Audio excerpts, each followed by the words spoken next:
स्याहार गर्ने औषधि उपचार गर्ने डाक्टर आवासीय चिकित्सकै हुन्छ। नामको ढङ्गले हरेक डाक्टरहरूको नाम हुनसक्छ प्रत्येक विभाग अनुसार, तर जुनसुकै डिपार्टमेन्ट जानु हामी पहिलो वर्षको, दोस्रो वर्षको, तेस्रो वर्षको आवासीय चिकित्सकै हुन्छ।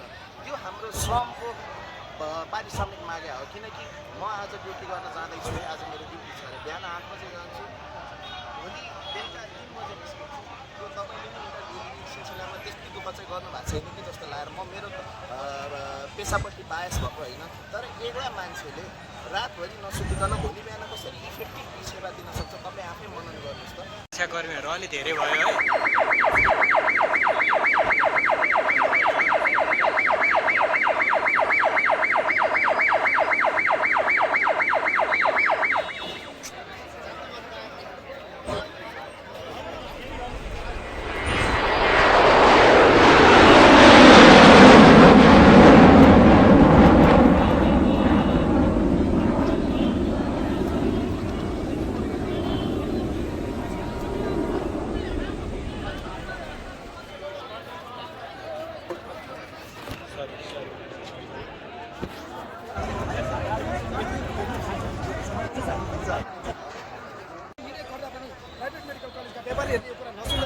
हामी धेरै पनि मर्कामा पर्यो।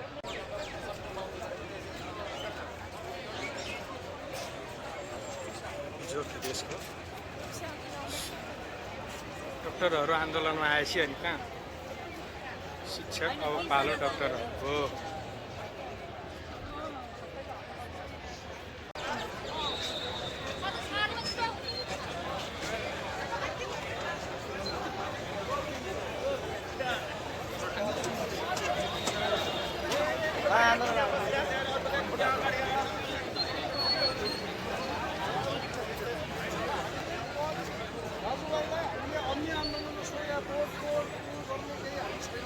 नारै लाउँदैनौँ हुन पनि उहाँले अब 20जना बोलाउनु भएको छ। यहाँ साथीभाइहरूले राजी भयो भने हामी जान्छौँ, नभए हामी फेरि पुलिसै लिएर स्वास्थ्य मन्त्रालय छिर्ने हो।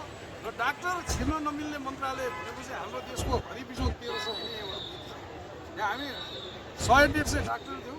हाम्रो समस्याको उ थियो, हामीले चाहिँ समाधान खोजेको चाहिँ हामी चाहिँ स्वास्थ्य मन्त्रालय माथि घरबाट गएर स्वास्थ्य मन्त्रालय धर्ना दिन्छौँ 2 घन्टा भनेका थियौँ। हामीलाई चाहिँ 10 बजे नै सिधै स्वास्थ्य मन्त्रालय जान पनि सकिन्थ्यो होला। र हामीले के भने यहाँ माइती घरमा बसेर चाहिँ हामी यहाँबाट हिँड्दै जाने भन्ने तय गरेकोमा अब हामीलाई जान रोक्नलाई यहाँ प्रहरी यत्रो चाहिँ तैनात गरिएको छ।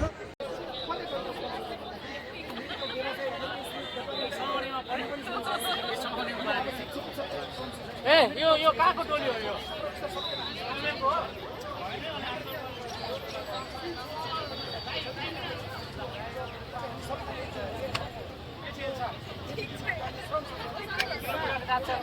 आज सेकेन्ड क्लास पुलिस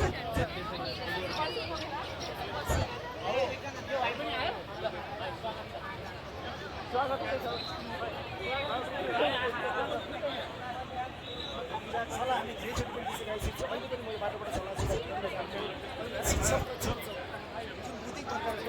ए म यो चिनेको छु, विप्लवले देखाइरहेको छ मलाई पक्कै।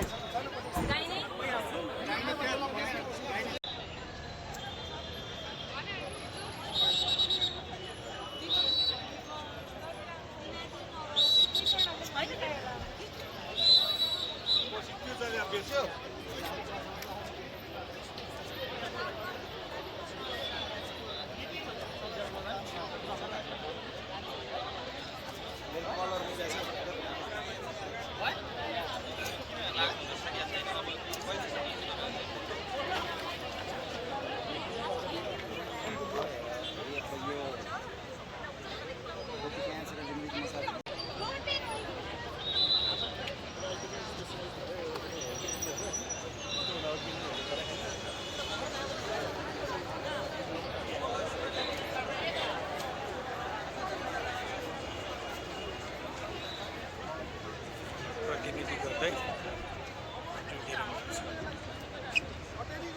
राज्यको कानुन अनुसार कारवाही गर्नु पर्यो। किन यो निर्णय राज्यको निर्णय हो, यो कुनै सङ्घ संस्था चलाउने या मेडिकल कलेज चलाउने या उहरूको निर्णय होइन।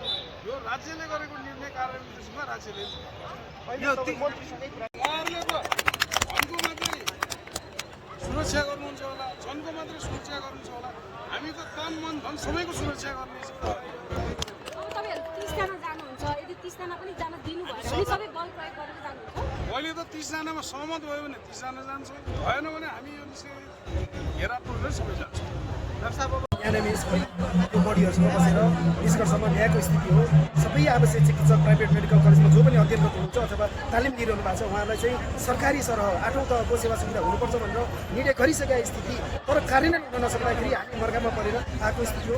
हामी म यहाँबाट सरकारलाई पनि के चेतावनी दिन चाहन्छु, सबैले कार्यान्वयन गराउन सक्नुहुन्न गराउने कसरी हुन्छ भनिदिनु पऱ्यो। र अर्को कुरा, प्राइभेट मेडिकल कलेजले हरेक वर्ष आफ्नो अडिट गर्दाखेरि 7-8 अर्बको फाइदा जति भएको छ त्यो कुराहरू हामीले मर्कामा गर्न पाउँछौँ। तर उहाँहरूले हामीलाई यो पैसा दिन सक्दिनँ भन्नुहुन्छ, यो कुन चाहिँ हिम्मत ल्याएर उहाँले भन्नुहुन्छ? र हरेक वर्ष उहाँले नयाँ नयाँ मेडिकल कलेज थप्दै जानु भएको छ। एउटा व्यापारीको 2-3-4वटा समेत मेडिकल कलेज भएको स्थिति छ। उहाँहरू घाटामा गयो भन्नुहुन्छ, कसरी घाटामा जानुभयो? ताकि हजुरहरूले हरेक वर्ष नयाँ मेडिकल कलेज खोज्दै हुनुहुन्छ र तपाईँको हस्पिटल चलाउन हामी जति जिम्मेवार छौँ 90% हामीले काम गरेर हस्पिटल चलिरहेको छ। तर तपाईँहरूले हामीलाई श्रम सुझाव गरिरहेको छ, यो तुरुन्त बन्द हुनुपर्छ भन्ने